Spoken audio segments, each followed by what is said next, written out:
All right. Welcome, everybody, back to another episode of the Big Doug and Carmi Show. Today, our guest is Cecil Lammey. Cecil, thank you for coming on doing this with us today. I First love time on. talking ball, man. It's awesome to be here, and I'll make it. I'll start out just right away, dude. Adam Peters is the stuff. Okay, I almost cussed there. I don't know if I can cuss on the show. I love Adam Peters. I've known him since he worked for the Broncos. I don't think that the Broncos have been the same since Adam Peters was allowed to go on to the 49ers and somewhat of a lateral move there to learn behind John Lynch. But Adam Peters is a hell of a talent. You've got a great GM. I said the other day, you have the best young GM in the National Football League. So the Commanders are on the right track because they have the right guy in charge, Adam Peters. It's amazing what a year and a change of ownership will do. I don't think Adam Peters was coming previously. That's for sure. We'll get into all the ball stuff, Cecil. That's what we're here for. But first time on the show, we like to get to know folks. So I'm curious how you got into the industry. And I know your co-host Sigmund fairly well. How did you two end up meeting? Colorado and New Orleans, not necessarily neighbors. All right, not neighbors there. And what's great about Bloom and I is we're just like kindred spirits or brothers, even though we're kind of opposite in a lot of ways. And it happened years ago on the Football Guys message board. Now, I got into radio in 2003.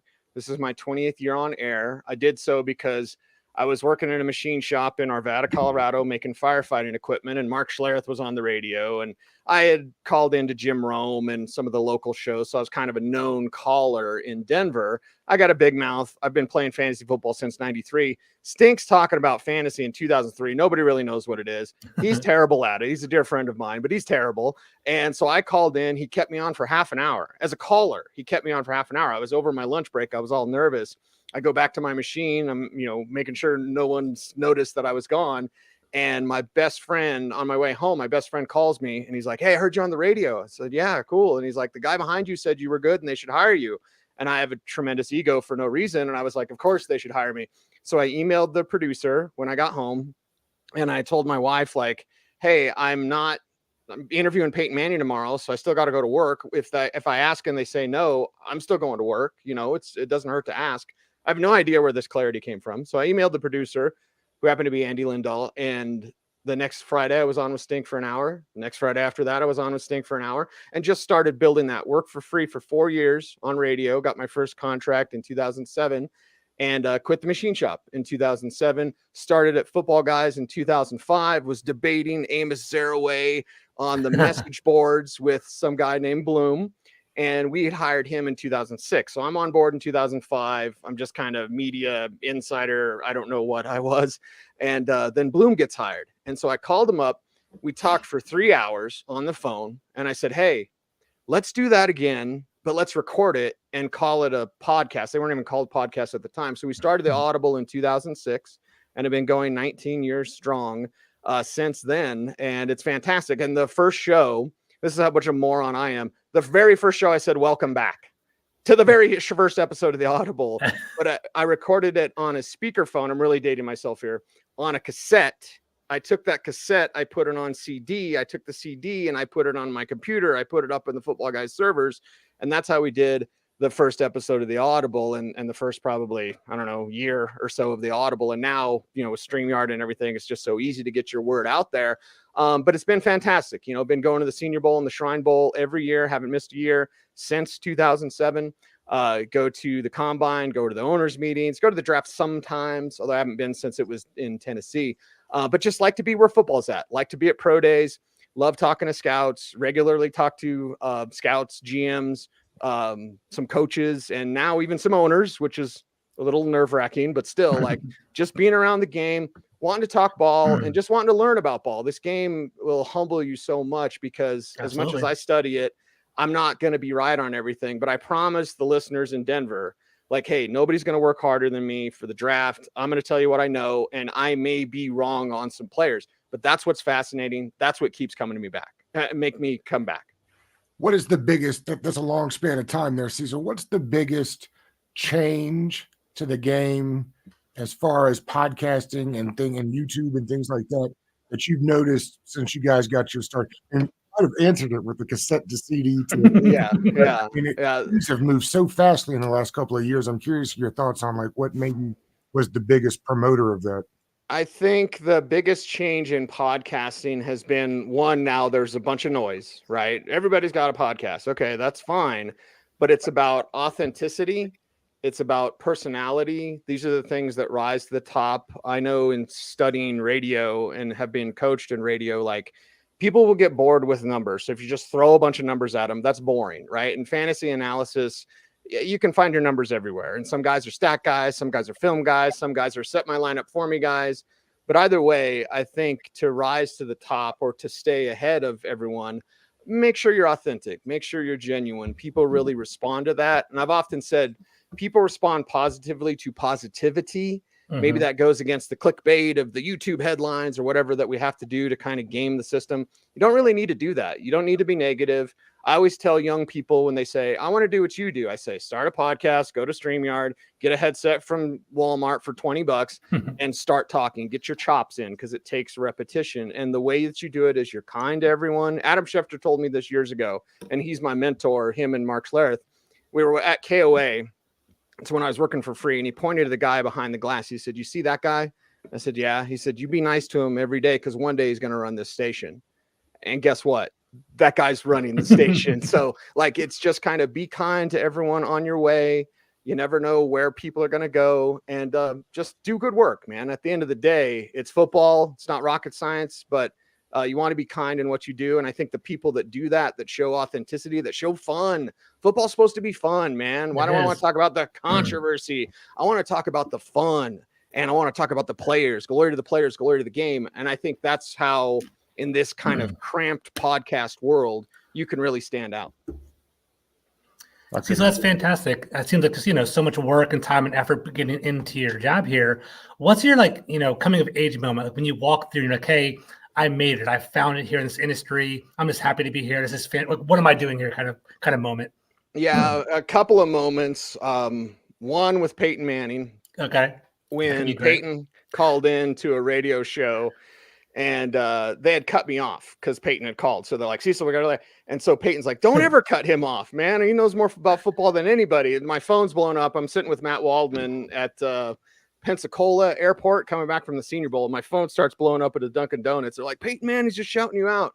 And I, obviously talk to Peyton regular and all that kind of stuff. But just to have that legitimacy, because Peyton Manning thinks I know what I'm talking about, which is mind-boggling. When John Elway was at a press conference and we were talking about tight ends, and he goes, Cecil, the Y and the X, and so we're talking ball, we're talking strategy, and Elway's kind of giving that knowing nod to me sitting there of like, hey, ball as well, to be able to sit down with GMs, to have owners that consult me for kind of what I think. And I've only worked as a consultant. I've never worked as a scout. And I never say that I know more than scouts or whatever. Scouts are amazing, man. Like I said, with Adam Peters.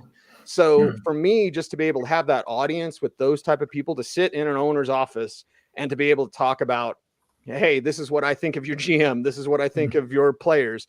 And to have that resonate, that's kind of the, like, oh my God, pinch me type moments. But again, I just want to talk about ball. I want to learn about ball. And at the end of the day, the teams that I've consulted for, I want them to have good picks and good players, because that reflects well on me. You talked a little bit about Adam Peters. I'd like to get back to that, because I really think that's the key to this whole thing here. We get a lot of conversation, particularly in Washington, with this number 2 pick, right? Where it's like, coach may want player A because he may be more ready to play right now.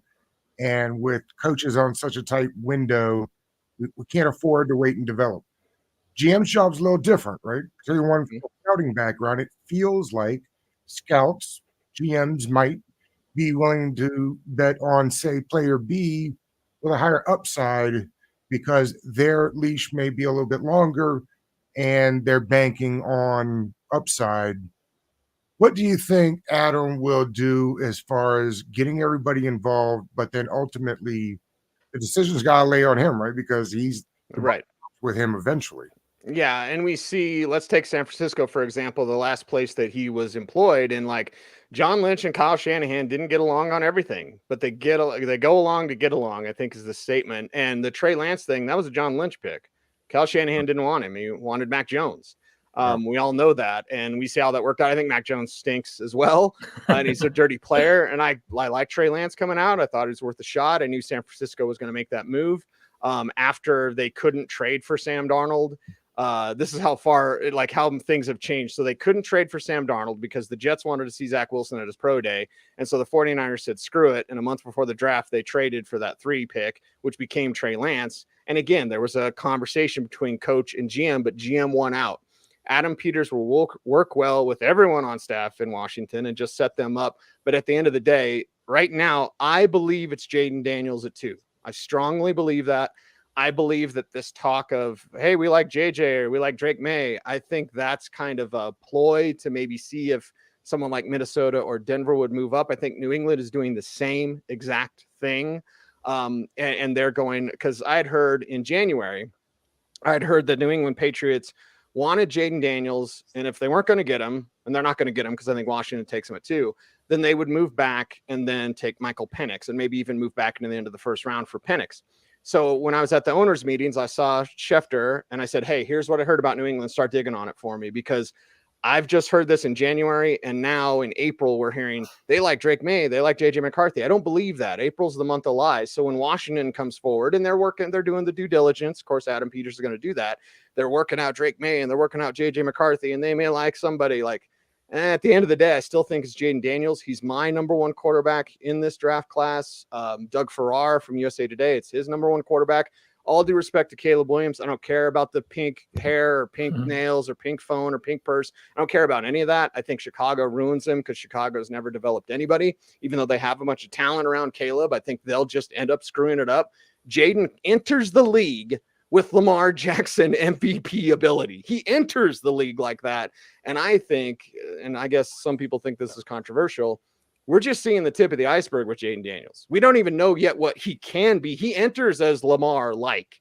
We don't know what he can be when he's 5 years in, 7 years in, whatever. They give me a number. And I look at explosive plays, 90 explosive plays in 2 fewer games than Joe Burrow, who had 78 explosive plays. I look at his completion percentage on downfield targets, on deep targets is about 60, 70%. I mean, that's a great number for a player who can attack. Only thing I worry about with Jaden Daniels is the fact that he's skinny and he runs, like he's Josh Allen or Cam Newton, and he's not. So, you want to keep him healthy. We'll see if they can put 10 pounds of muscle on him. But at a long-winded answer of saying, I think Adam Peters gets you all a franchise quarterback, the best quarterback in this draft, and that is Jaden Daniels. How do you have the quarterbacks ranked then, Cecil? Yeah, Jaden, number 1, Caleb, number 2. I do have Drake May, number 3, Bo Nix, number 4, JJ McCarthy, number 5. And I have McCarthy as a high second-round grade, same as Dane Brugler when I was at the Combine. And I think that Dane is the greatest draft analyst that there is. I think Matt Waldman is the best at skill position players. I think Dane is the best at everybody. And so when I saw Dane at the Combine, we were chopping it up about JJ because Denver really wants JJ. Spoiler alert. And so I said, hey, I don't even have a first-round grade on him. I get it, the fit. It's all about fit at the end of the day. There's so many players that just go to the wrong situation. I'm not going to make excuses for a guy like Josh Rosen. I remember when Rosen was in Miami, and I talked to one of my Dolphins guys, and I was like, hey, why isn't Josh doing anything? And they go, well, he's not real smart when it comes to football. Maybe smart and book smart, intellect, but not intelligence. And those two are 2 different things. So some guys, it just doesn't matter where they go. But other players, it is about fit. Guys go to the wrong system. Look at Caleb Williams. I'm calling it now. The Bears are probably going to ruin him. He might have to go somewhere else and start his career over because Chicago's never developed anybody. I think their fit with Sean Payton is great with JJ McCarthy, Drake May with Kevin O'Connell, because they really like Drake May. So it's going to be exciting. And I at the end of the day, I think JJ goes in the top 5, at top 10 at the very least, as the Broncos will have to move up from 12 to get him. But yeah, probably 5 quarterbacks in the first. Michael Penix maybe sneaks in at the end, but it's going to be an interesting draft nonetheless.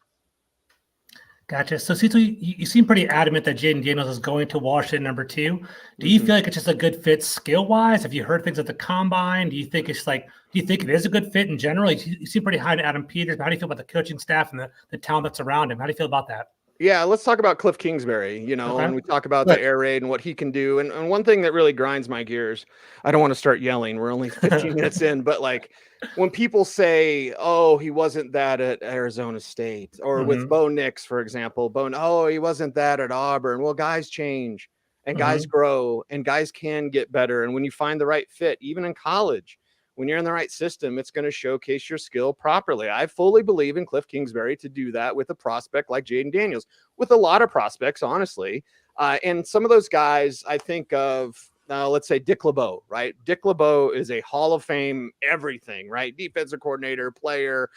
He's not a great head coach. You know, how many Dom Capers we could say that about, Wade Phillips we could say that about. There's so many examples that we could go through and say, really great coordinator, not a great head coach. And Kingsbury's probably in that mix. So, but taking over an offense, giving a young quarterback everything that he needs, y'all have talent around him already. Like, I think this is just a really good start for a player like Jaden to help set that league and set that division specifically. You always got to look at your neighborhood first, right? Absolutely. That's why the Broncos are in such trouble, because Kansas City's right there. But you guys in that division, like, there's an opportunity to compete and be the Houston Texans of the NFC East. You guys can compete and turn it around like that if you get that right quarterback. And I think that is the combination of Kingsbury and Jaden Daniels. Don't get me all excited, Cecil. Exactly. Wow, Cecil. I am curious. There are a lot of people, though, before we move off of Kingsbury, like, oh, it didn't work in Arizona. I appreciate what you say about, people can take a little time off, reset. I do think he's a better coordinator than he was head coach. I also think that people aren't talking enough about who they brought in with him. Anthony Lynn, from that kind of understanding, he's been with Shanahan for a couple of years. That was something people complained about with Kingsbury, was not being able to match the play action to what it was that he was doing. Obviously, Lynn should help that.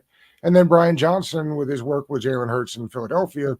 So I'm curious if you have any thoughts what this conglomeration might look like as an actual offense, because Kingsbury has said it's not going to be an air raid, certainly not in the typical definition of air raid. Yeah, I think there's going to be a lot of short passes as long handoffs, basically. And being from Colorado, my best friend's sister, how's this for 6 degrees of separation? My best friend's sister was Austin Eckler's high school or middle school teacher at Eaton, Colorado. Right. And my son went to Western for a couple of years before he went to Washington State, and he worked out with Austin when Austin would come back and work out with the Mountaineers up there in Gunnison, Colorado. So, like, just having that dynamic capability, look at the weapons that you have.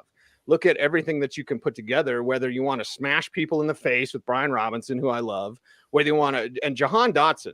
I remember talking to KJ Hamler about Jahan Dotson because KJ kind of brought up Jahan at Penn State and is like, that's my protege. You know, that's a guy. Marshawn Lynch would say, that's my son, right? So I remember KJ always talk about my son, Jahan Dotson.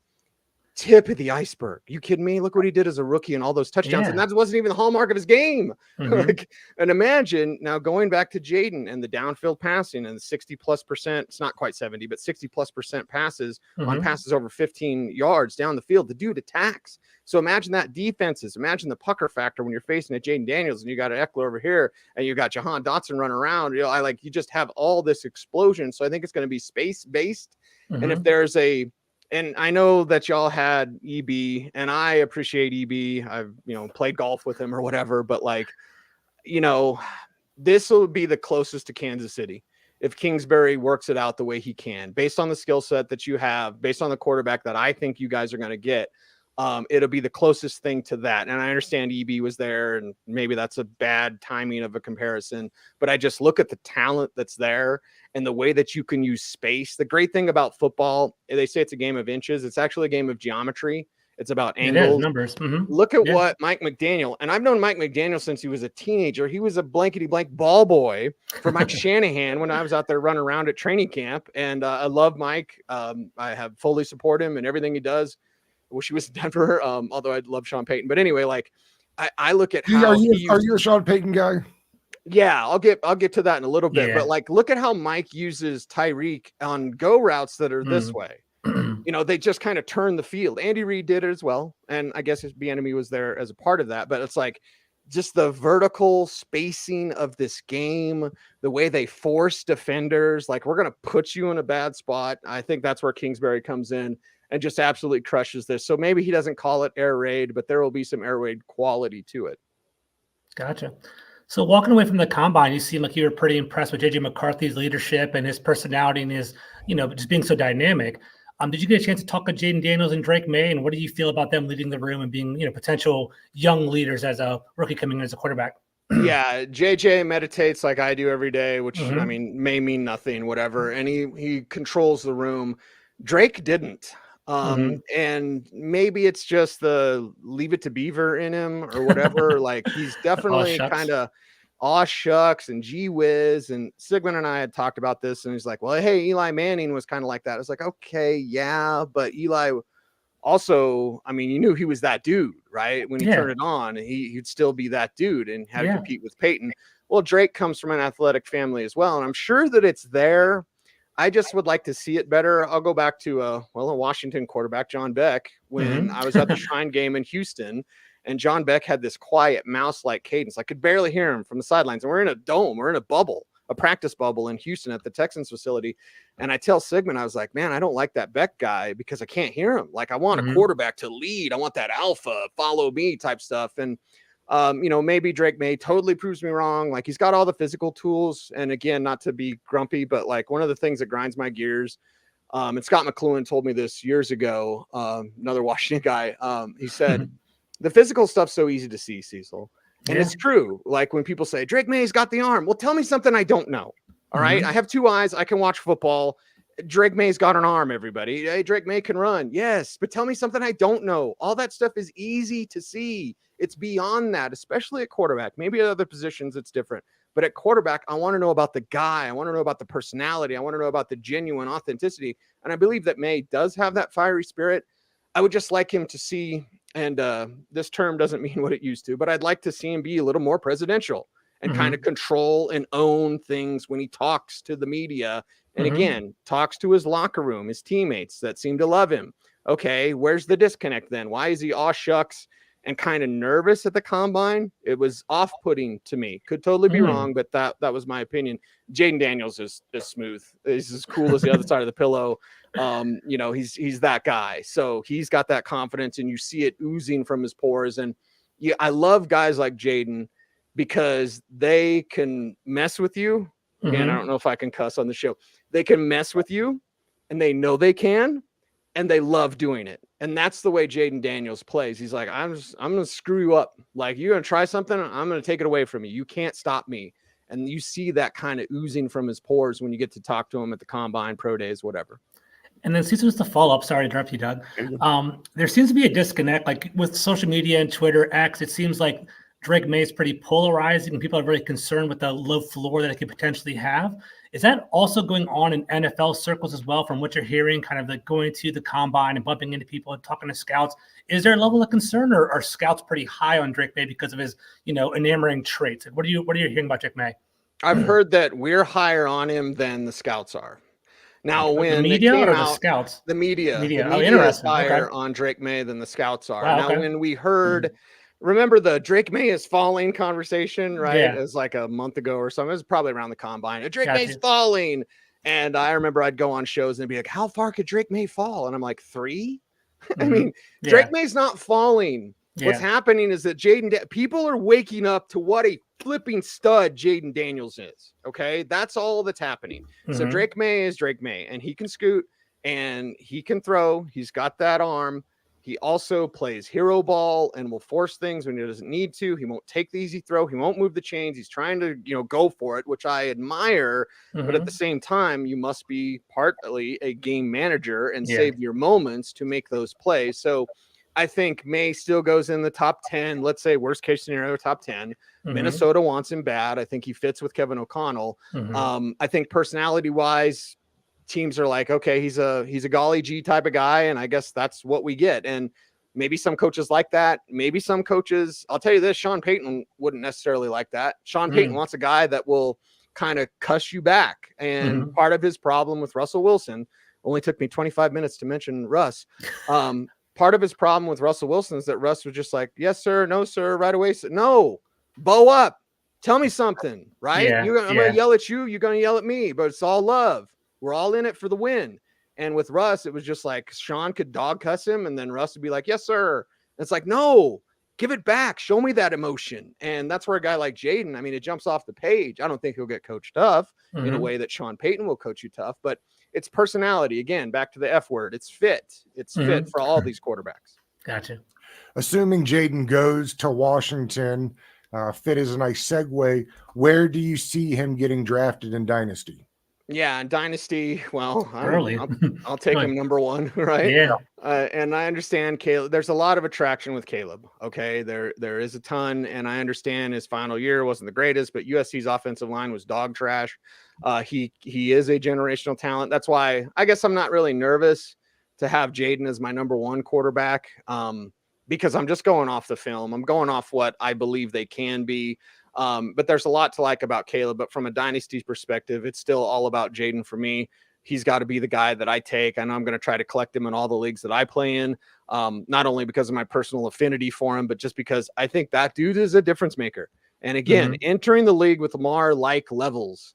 And it's refreshing because when Lamar entered the league, we had so many, like, he should be a wide receiver, such boring, old, dumb takes, backwards takes. I'll leave it alone after that. But like, okay, now Jaden comes into the league and everyone knows he's a flipping quarterback. And not only is that, he's a badass quarterback. So he's going to be a badass quarterback on my dynasty team.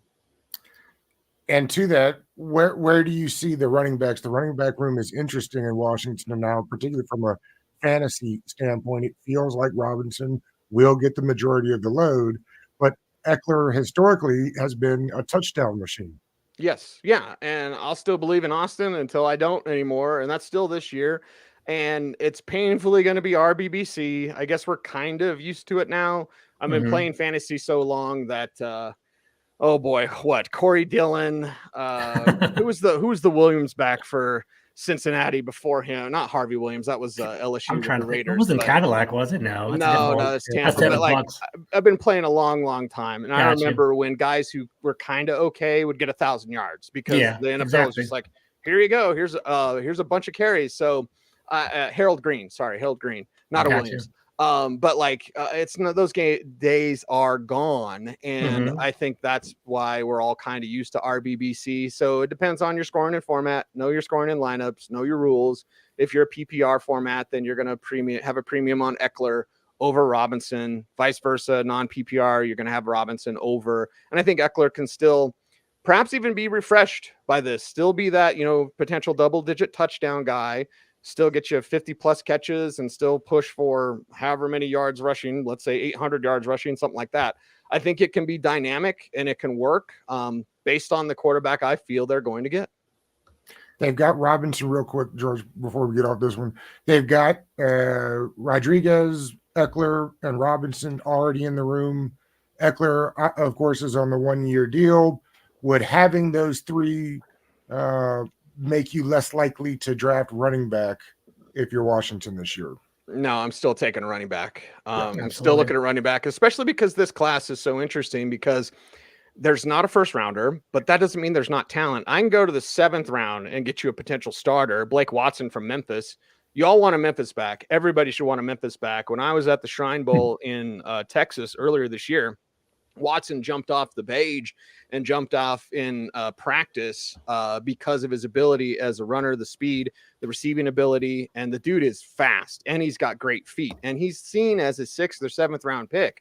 So I'm about adding day 3 freaks. I talk about it all the time. One of the problems when Denver with George Payton, their GM, is that he doesn't add the freaks. He goes for the special teams guys. Like, you don't need those guys. You need the freaks. You need the Tariq Woolen. Hey, 6'4", he runs a 4.2. He doesn't know what he's doing, but he's 6'4" and runs a 4.2. Isaiah Pacheco, angriest runner in the league, runs a 4.2. Like, okay, you got to get those freak kind of guys. And I feel Watson could be that. So a player like that brings kind of an Eckler-like skill set to the field that you can groom up. You're always going to, God bless Brian Robinson, right? Yeah. You're always going to have backs like that. You're always going to get those bangers. There's plenty of bangers out there. They're going to be there.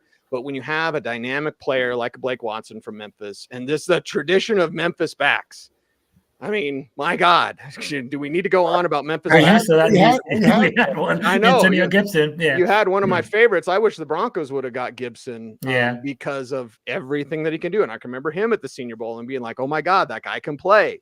So like, get you a Memphis back, get you another one, Washington. And his name's Blake Watson.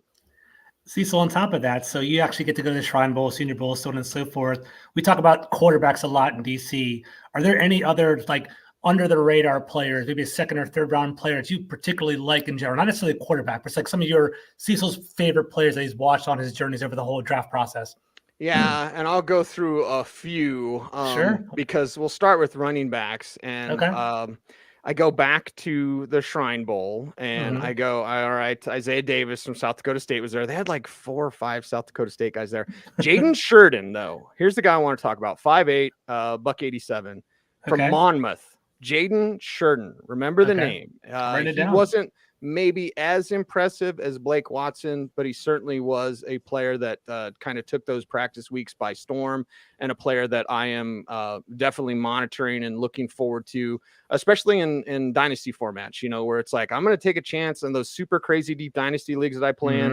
I'm going to take a chance on that guy that nobody's ever heard of. And then I'll go back to a couple of receivers, a few receivers, actually. Washingtons are their names, because Malik Washington from Virginia, seen as a 3rd round pick. He plays larger than his size, and whereas Tez Walker, and sometimes this happens. This happened to me with Brock Purdy. I'll tell you a Brock Purdy story. So I was at the Shrine Bowl in Vegas, and I was really excited about Brock Purdy. And then I saw him during the week of practice. I was like, "Oh God, this is not good." And so I was disappointed, and I didn't kill him and crush him in my reports, but I was just like, hey, I was expecting more from Brock Purdy, and he didn't show well. And I remember talking to Brock for an hour, because they have a media lounge where you can kind of hang out with players. Shrine Bowl does it exceptionally well. Senior Bowl needs to take some notes there. So I was talking to Brock. I thought I was going to buy insurance from Brock, because he was saying, like, I'm done. This is it. I'm just enjoying this week. Like, he was done. 2 years later, Blanky Blanker's in the Super Bowl. Yeah, right? That's crazy. So I go back to those type of stories and those type of players. So I'm going to tell you about Malik Washington, and I bring up that because Tez Walker from North Carolina, I was so excited about him at the Senior Bowl, and he just didn't do anything. And I was like, okay, Johnny Wilson from Florida State is interesting if they make him a tight end. So put a pin in that because of his size. He doesn't really move like a wide receiver. Yeah. But Taj Washington from USC, Malik Washington from Virginia, very good players, big play, explosive type players that can, kind of take the top off the defense there as well. Let me see. I go, of course, Luke McCaffrey, of course, we know what he can do. And then David White, Western Carolina. I want you all to remember that name as well, because these are just some of the players that were impressive. That the Shrine game, the Shrine Bowl, is really where you can find those deep sleepers. And that's what I love every year about that game. The Senior Bowl has become a little bit too touristy for me. Yeah. And Matt Waldman and I took to hiding, basically. Not that we're the greatest ever or whatever, but I'm like, I'm there to watch practice. I'm not there to take selfies at the barbecue spot. You know what I mean? And God bless everyone. And I always tell everyone, hey, I want to do what you do. Go to the Senior Bowl. They credential anybody. Go to the Senior Bowl. And it's a good way to get around. I remember Chris Mortensen, God rest his soul. Chris Mortensen at Broncos training camp 2008. We were talking, and I had an Eric Dickerson jersey on, because I'm a moron, and I was like, wasn't used to dressing professionally at these sort of things. So I had an Eric Dickerson SMU jersey on. And so we're talking, and he said, somebody told me years ago, go to the Senior Bowl. And this was my second year of going to the Senior Bowl now, 18 years in a row. But back then, Chris was like, somebody told me when he was like a high school sports reporter, they said, hey, you want to cover the NFL? Go to the Senior Bowl. I still believe that's true, but it's more about the, I guess, glitz and the glamour of Mobile, Alabama than it is about the ball anymore. They have staffs in place that they're not staffs. It used to be like the Lions are coaching at the Senior Bowl or the Broncos are coaching. Yeah, I remember that. Now it's just a bunch of different staffs. So let's say, for example, Bo Nix at the Senior Bowl didn't have a good week because they're not running practice. He didn't do 7-on-7s till Thursday. So we went 2 days to watch Bo Nix look like crap. And then on Thursday, he looks good because they're doing 7-on-7. Like, I really want to sit down with Jim Nagy and just say, Jim, I love you and I appreciate the Senior Bowl. And as someone who's been going for almost 20 years, you got to change some stuff, because the Shrine game has them beat. They don't have them beat in talent, but they have them beat in the way that practices are run. They're very scout friendly, very media friendly. Talk about that media lounge, like, and they run it the right way. But there at the Shrine is where you're going to see the guys that people don't talk about. Your Blake Watsons, your Jaden Sherdens, right? Malik Washington, Taj Washington. These are the type of players that Dynasty, everyone's going to know the Senior Bowl guys, right? Dynasty, hey, I know the guys. Okay, fine. You know Tez Walker. I know Jaden Sheridan. right? And it gives you an advantage when the more that you know, and taking a chance on Absolutely. these players that are Absolutely. late round guys with talent. You get to the league. I remember, and I'm chatty, I apologize. No, it's good. I remember one time on the air with Stink early in my radio days, I was like, this guy sucks, that guy sucks, this guy sucks. We get to the break, and Stink, who is a former Hog, by the way, of course. Yeah, absolutely. On the greatest team, by the way, I think the greatest team of all time, and Stink agrees, 1991 Washington. Absolutely. Was the greatest team of all time. But anyway, so we get to the commercial break, and Stink goes, hey, Cease, man, these guys don't suck, okay? And I was like, yeah, but Aaron Brooks sucks. Like, whatever it was. But it's like, you get to the league, you can play. Now, is it about fit? It's about taking advantage of your opportunity. And when I know a guy like Blake Watson, and I know it before anybody else in my league, I have a distinct advantage because I know that guy can play. And I just can't wait to see him, get his opportunities on Sundays. That's what makes Dynasty fun, by the way. You kind of know the under the radar player, which is fantastic, which is great. Yep. They got no left tackle on the team right now, Cecil, with the departure of Leno. There's been a lot of scuttlebutt around the Commanders that maybe it is a deep class. But the more you look at some of these mocks, by the time you get to 36 or 40, you're looking at like the Morgans of the world. Are those guys that are still good enough that might be there at 36 and 40? Or there's a lot of folks around Washington are talking about a trade back up into the middle first round, getting one of these better, more premier guys, if you will. What are your thoughts there on the tackle position and what Washington may want to do there? And I'll say moving back into the first is probably the best. Now, I did say, 6 months ago, I was like, that looks like there's 6 tackles in the first round. And guess what? Here we are, less than 2 weeks away from the draft. There's 6 tackles in the first round. So finding a way to get back in there. I mean, if you have to in the second, a Patrick Paul from Houston makes some sense. I really like, this is much, much later and maybe not the answer you guys were looking for, but I really like Frank Crum from Wyoming. I was at the Wyoming Pro Day to see Easton Gibbs specifically, but just talking to Frank Crum there, who had an outstanding performance at the scouting combine, and everyone loved his hair. But that's kind of a 6th round pick. I mean, I know Chase Roulier was a different position, but like y'all have had a connection there with the Cowboys, Wyoming. So, maybe a late round tackle like that is part of the answer.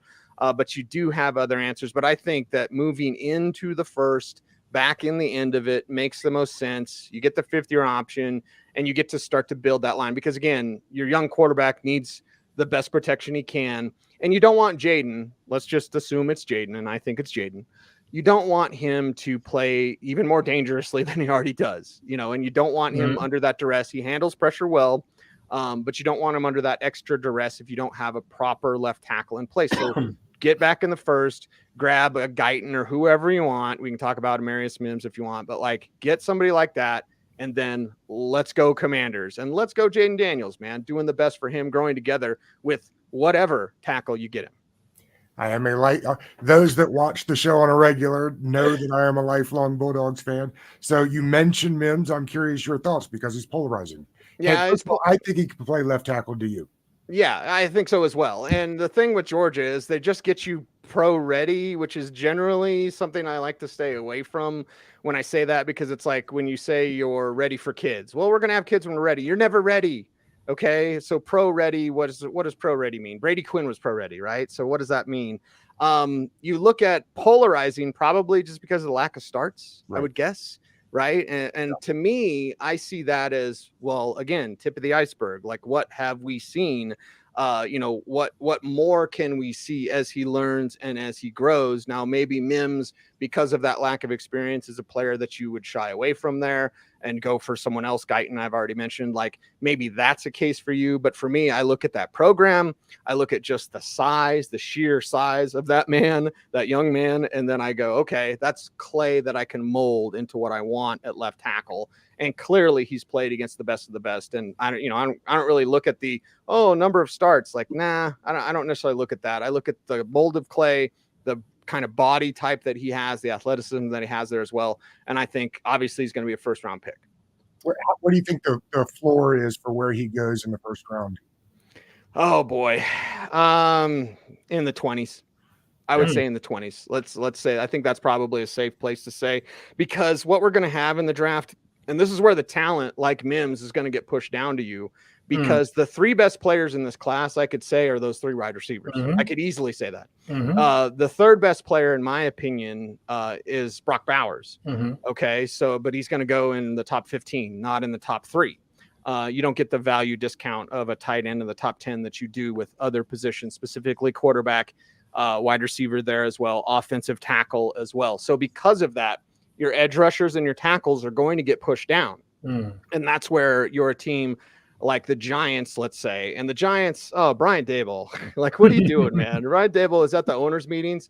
I was at the coaches' breakfast, and he was like sweating, right? And I like Brian. I like Brian a lot. I think I might like him more as a coordinator, but like he was sweating, all nervous, and like, oh, I'm not going to talk about these quarterbacks. I'm like, come on, baby. We know you guys want a quarterback. We know you dummied up and paid Daniel Jones, the dumbest move in the history of sports. Like, dummied up, paid Daniel Jones. Now they want a quarterback, but they're sitting there staring at these wide receivers, staring at these like they're staring at all this talent. And it's like, okay, yeah, we could have the 4th quarterback, but how about we get the 1st tackle or whatever? Like, so there's an opportunity there. Chargers, I feel the same way about there with Jim Harbaugh, who completely owns the room. But like, I think you look at this draft, there's so much talent, so it's going to get pushed back because of the quarterbacks, and the quarterbacks like JJ, who are borderline 1st round picks. Bo Nix is a borderline 1st round pick, but he's going to go in the top 15. JJ McCarthy's going to go in the top 10. Why? Because it's not a quarterback desperate league, gentlemen. It's a quarterback driven league. Wait, I got that backwards. It's not a quarterback driven league, gentlemen. It's a quarterback desperate league. So with that in mind, right? So let's say the Washington uses number 36 to get back into the 1st round. They're sitting there at 40. What's the best value for Washington at the 40th overall pick? Would it be to insulate the quarterback, maybe get a wide receiver because it's a great wide receiver class, maybe a tight end there? Or do they potentially get a good edge rusher or cornerback that falls down because Dan Quinn's a defensive-minded coach and you kind of want to build up that defense? We're lacking there. What do you think's better value at 40? Yeah, at 40, and again, it all depends on who falls there. I would be looking at the positions that you mentioned, edge, corner, etc. And there's no way Chop Robinson be anywhere close to 36 or 40, right? No, gotcha. I don't believe so. Let's talk about Darius Robinson though, because I remember coming back from the Senior Bowl. Darius Robinson, outstanding, best player I've ever seen at the Senior Bowl was Aaron Donald, and I said there were some Donald flashes. Okay, he's not Aaron Donald. I want the record to don't at me, bro. I want the record to reflect like there's Donald flashes, and I've seen some incredible talent, Von Miller, etc., Justin Herbert, etc., like incredible talent from the Senior Bowl. Robinson was so good that when I was in the airport at Pensacola, the shark move is flying to Pensacola. Don't fly into Mobile anyway, and then drive an hour. Anyway, so I'm at the airport, and Andy Locke, Drew Locke's dad, texts me, and he's like, Darius is a stud. So I started texting Andy again, and we've talked about his son. And I was like, could you come back to Denver, please? Because Russell Wilson sucks. Anyway, but Darius Robinson, I think he should go top 20. And come hell or high water, if he falls there, if he falls somewhere around the end of the 1st, and I mean, my God, that's where you got to make the move. So, possibly, maybe, again, we're talking about who could fall there. I don't think he does, but if that's the case, then I'm running the card to the podium. Where do you see him? A defensive tackle or at edge? You can do both. You can do both. Yeah. I think he's more an interior guy. That's where he can be disruptive, and middle pressure makes every quarterback look mortal. I know that the average time before a snap to pass is 2.5 seconds, and edge guys snap to sack is 2.5 seconds. It might be 2.3 for the pass and 2.5 for snap to sack. But either way, edge guys, unless the ball's holding on longer, you're not getting there. Middle pressure will kill you. It made Tom Brady look mortal. So if you can go get those guys like Robinson who can knife through quickly with that power, tenacious, I mean, just a motor like you wouldn't believe. You can get a player like that, you could be disruptive. And again, looking at your division, Cowboys always screwed up because that's what they do. Sorry, Jerry. And I certainly appreciate a lot of their players on the roster. Philadelphia, I love Howie Roseman. But they got some things to work on there. You look at what you're up against and who you're up against. The Giants I've already made fun of. Like, you guys can be significant. You add a few players, the right quarterback, get you a tackle, and get you someone like a Robinson. You can make some moves. Cecil, we've had a couple of people come on, and when we asked them about guys that they think will make a tumble, that the majority aren't expecting. And we've heard Olu Fashanu a couple of times now. Not be surprised if he takes a little drop. Maybe people are worried about his run blocking. Is this something that you've heard, or is this more April Fool's type stuff? I think it's more April Fool's type stuff. Okay. And it's kind of falls back in line with the Drake Mays falling stuff that I heard before as well. And that's, I'll reveal a dirty secret in the NFL. And you guys probably already know this, but I'll talk about it anyway.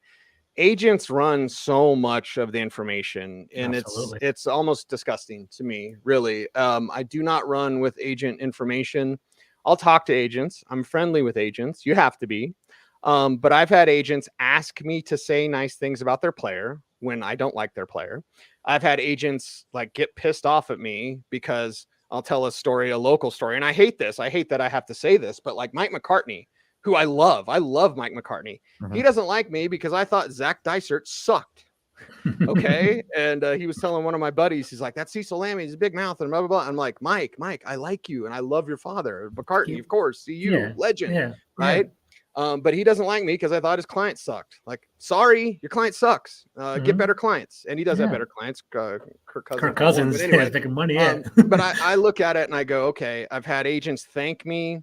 I was at a pro day one time and this agent came up and said, thanks for talking good about my guy. And I was like, I like him, So it's one of these things when we get to April and agents start putting in misinformation, teams do it as well, where they start trying to, well, we really like this guy. And like, so there's a bunch of lying that's going on right now. I go back to the film. If there's any sort of medical thing, let's say, for example, Michael Penix, right? Michael Penix before the Michigan game looked like a top 10 pick. Now he looks like an end of the first round pick. And if his medicals were good at the combine, and reportedly they were, I did ask him about his work ethic. I had that final question for him at the combine because I had heard at Indiana, they couldn't get him in the weight room and he had all those injuries in Indiana. We had those 2 healthy years at Washington and I asked him about his work ethic. He told me a great story about his background. So, he's on the record speaking on that. So you're digging, you're trying to find out these things. You're not listening to agents. And when I hear stuff like that, this guy's falling and this team really likes this, and out of nowhere, like the boards are already set, guys. Right. The boards are already set and flipping January. All the Senior Bowl and Shrine Bowl and Combine R4 is dotting I's and crossing T's. Boards have already been set. If we hear it in April, it's probably not true. So I feel like it is very media driven and there's a lot of agent talk as well. We keep hearing that the quarterbacks could potentially go 1 through 4. And I just feel like that's like unfathomable. It's not going to happen in regard to that. Do you see any quarterbacks potentially slipping in the draft? Do you think there is potential for quarterbacks going 1, 2, 3, 4? Or do you think one could potentially drop a little bit further down? Like, what are your thoughts on that? I think it could be 1 Caleb Williams, 2 Jaden Daniels, 3 Drake May to Minnesota, 4 JJ McCarthy to Denver. Now that's going to require the Patriots moving back. And again, they're doing we're totally like Drake May. Well, you didn't say that in January. So why are you saying that now? Oh, you're lying. Yeah. Again, they could totally take Drake May. I could totally be wrong, whatever, but I'm just telling you what I know. And I did put Adam on this. So if anyone's going to dig on it and find out, it's going to be Adam Schefter. And then it requires Arizona and Monty. Sean Payton said it at the coach's breakfast at the owners meetings. Like, it's a good day to be Monty. Yeah. Does it require getting rid of Pat Surtain, perhaps? As Washington, I've heard that actually. Yeah, they don't want to. I'll tell you, not necessarily something private, but they do not want to trade Pat Surtain. But if they had to, they would. And I think maybe that's why even Washington is floating out the we really like JJ. And it would be, I don't know, poetry, guys, if years ago some guy named Champ Bailey was traded from Washington to Denver for Clinton Portis, and I love CP. Love him to worst trade ever. Wouldn't it be poetic for the Denver Broncos to trade the all-pro corner and Pat Surtain to the Washington Commanders for that number 2 pick so that they can take JJ McCarthy or maybe even Jaden Daniels, that, although he doesn't fit Sean Payton, again, back to fit. So I think, it's a possibility. And again, going back to that talent, tackles, edge, these all wide receivers, Brock Bowers, these all guys are going to get pushed back because everyone's going nuts for these quarterbacks. And next year is not as good. I know Shadur Sanders is there, and Shadur, I've said this to Dion, just get him a little faster.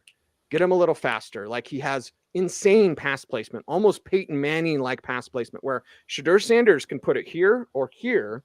I'm showing my shoulders here or here, and he can do it 40 yards downfield. You don't ever see this from a college quarterback. Most of these guys are just say it, spray it, and say it, and throw it up and pray it, right? And then Shedeur is like pinpoint accuracy.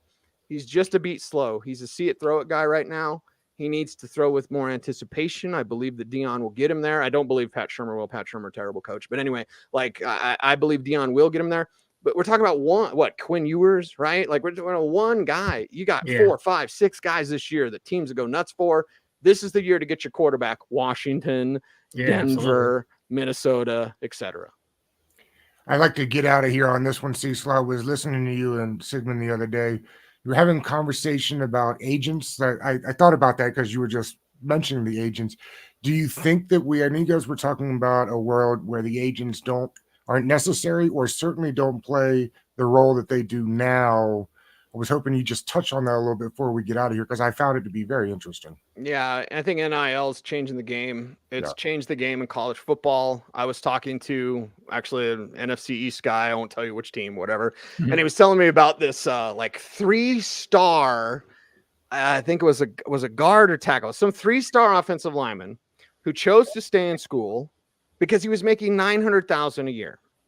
Right. 3-star guard. So it's like, would you rather be a 7th round pick and have no job security and make like $100,000, or would you rather stay in college, the greatest time of our lives, and make $900,000? I think the answer is pretty easy. But that's where it comes back to, this kind of dance that we get every year between agents and teams, and how agents can kind of hold you over the fire a little bit. I'll mention Mark Rodgers with Russell Wilson. He's only got one NFL client, and it's Russell Wilson, and he is very good at getting what he wants. Maybe not this time with Pittsburgh, but like he's very good at taking advantage of a team like Denver that was in a situation where they were desperate and they couldn't get Aaron Rodgers because he backed out 2 years ago, and then the Packers backed out 2 years ago, or Rodgers backed out 3 years ago. Anyway, point is this. What's my point? Point is, if we could get to a point where agents are more just caretakers for their clients instead of like the movers and shakers. The Jerry Maguire stuff is just tip of the iceberg stuff. 3rd time I've said it, and I know Lee Steinberg is one of the greatest men on the planet and a great agent. But it's like, can you get to a point where agents are less influential on these young men because they've already got some of their own wealth? They've already got that NIL money. And I think we're getting to a point where maybe there won't be agents that take advantage of those late round guys. And it's something I've always, I don't know, it's been heavy on my heart sometimes. Years ago, seeing the more slick agents, I won't name anybody by name, but kind of the low end agents who are just trying to, and they like sell these guys on stuff and they pump them up, and it's like, your guy can't play. Like, why are you doing this? Oh, you're making money. That's why. So they kind of sell these fake dreams to these young prospects. So maybe we get less of that. Maybe guys have a little bit more security. They can stay in school longer. They can mature a little bit more. I think body maturity is a thing. Emotional maturity is a thing. Nobody should be racing cars. As someone who has a Shelby and I have a 67 Ford Galaxy, like, I love cars. I love driving fast. I used to drive Ninjas when I was younger. Nobody should be racing cars on the street. Like, go to the track if you want to do that. I think some emotional maturity could be had if guys don't feel that pressure from their families and their agents to go make NFL money, because you've got NIL money, which, as we know, can be quite significant. Cecil, I got to tell you, this was fantastic, man. We appreciate you coming on today, giving us some time. Love to have you back when we get into the thick of fantasy. Yeah, for sure, man. And just appreciate somewhere I can be chatting about football. As I always say, man, I just, Broncos are going to unveil new uniforms in like a week and a half or whatever. And, it's big, whatever. I don't care. I don't care. Can we talk ball? Dan Snyder, one of the worst human beings of all time, allegedly, or whatever I have to say. I don't want to talk about that. Deshaun Watson, I don't want to talk about that. I just want to talk about ball. Okay. Can I talk about ball? You guys let me talk about ball. So I appreciate that. Of course. Thanks, man. Thank you, buddy. Appreciate you.